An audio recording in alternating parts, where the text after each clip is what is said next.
the wolf from your door to supersize and grow your business. How the heck do you do that? I love this little guy. He was sitting here, so I thought, we're talking about wolves. What better than to have a little wolfy wolf in the video?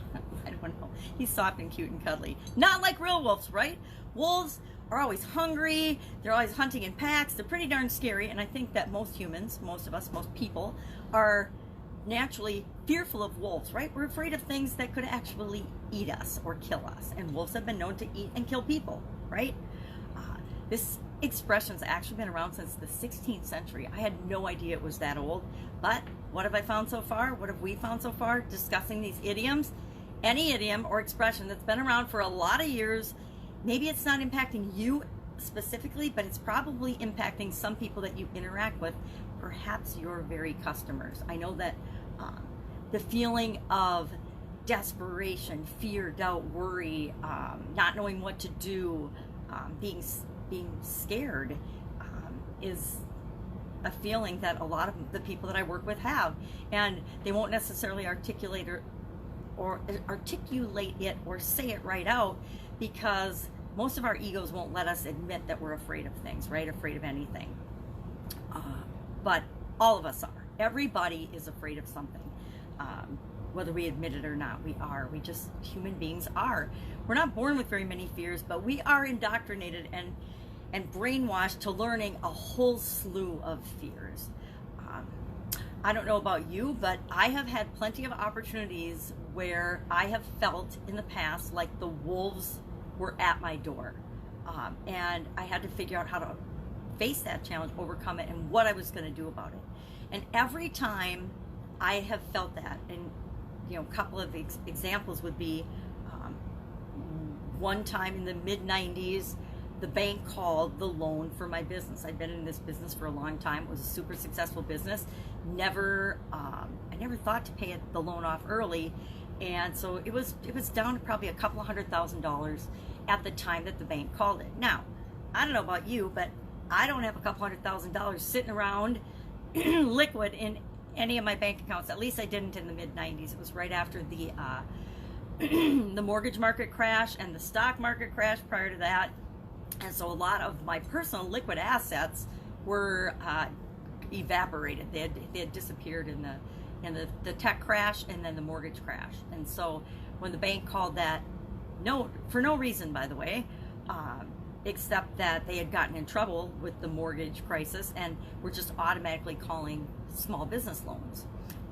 And so I had to scramble and figure out what the heck I was going to do about that. I felt like literally the wolves were at my door, and the banks in this case were the wolves, and I could lose my business over a relatively small amount of money versus the value of the business.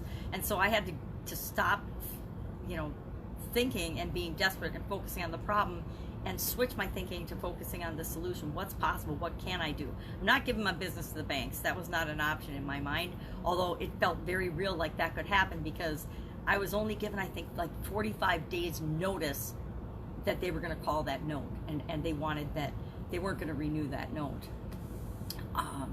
And so I had to scramble, and I actually had to swallow my pride and my ego and ask my parents to borrow the money to pay off that loan so that I wouldn't have to worry about it. I didn't have enough time to go and try to do a different way of financing or a small business loan. I didn't really have time to sell any of our other assets. I mean, we had some real estate, we had some other things, but it was in such a short time frame that wasn't really a viable option.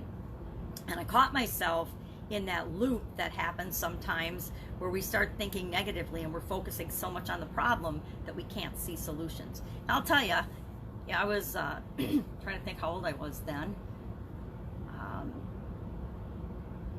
I was probably in my 40s, and to have to ask my parents to borrow money was really embarrassing. And I had to swallow my pride and ask, because I wasn't willing to lose my business over my ego and my pride.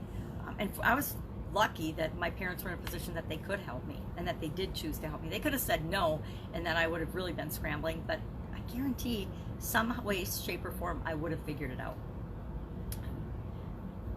So the wolf, none of us are, and maybe some people are born with the proverbial silver spoon in their mouth, and they've never had to worry about the wolves literally being at their door or having enough to eat or fear of poverty. But for the vast majority of us, all of those options are, or all of those things are real possibilities.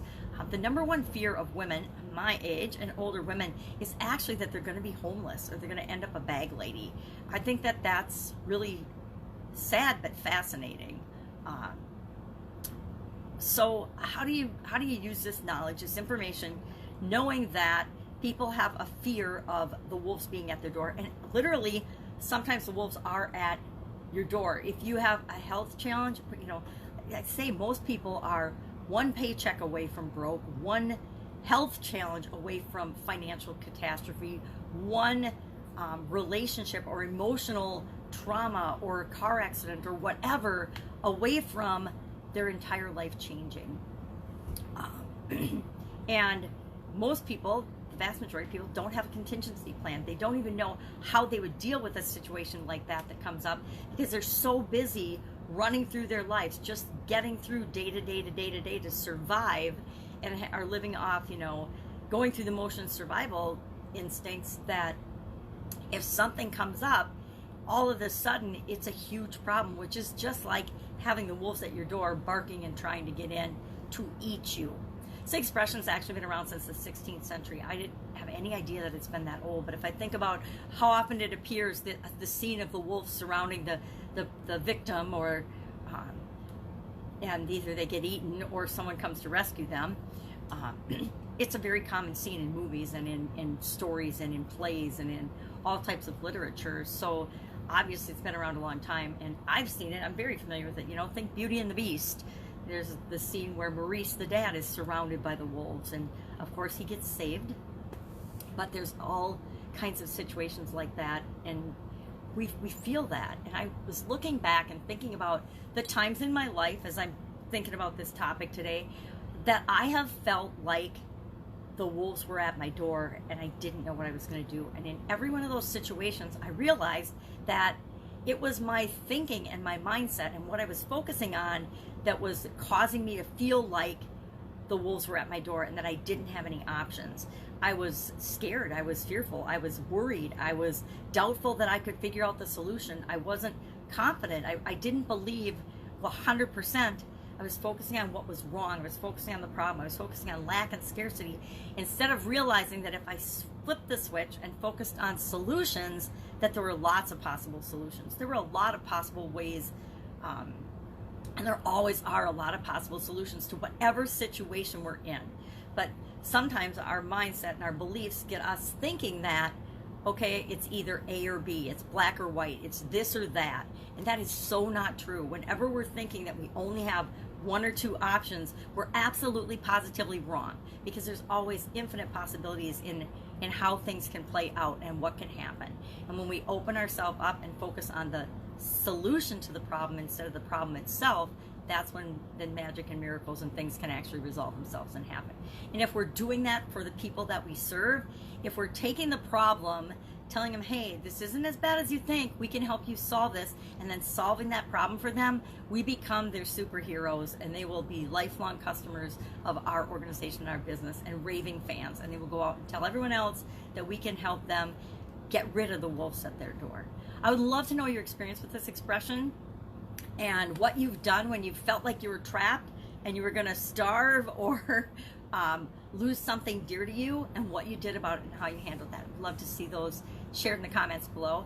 If I can help you in any way, shape, or form to get out of a situation, if you feel like you're in a situation like this in an area of your life, just ask. The biggest thing that you can do whenever you're feeling trapped or stuck is just to ask the question. Ask, even if you don't ask someone else, I would say ask someone else, but if you don't, ask the question of yourself.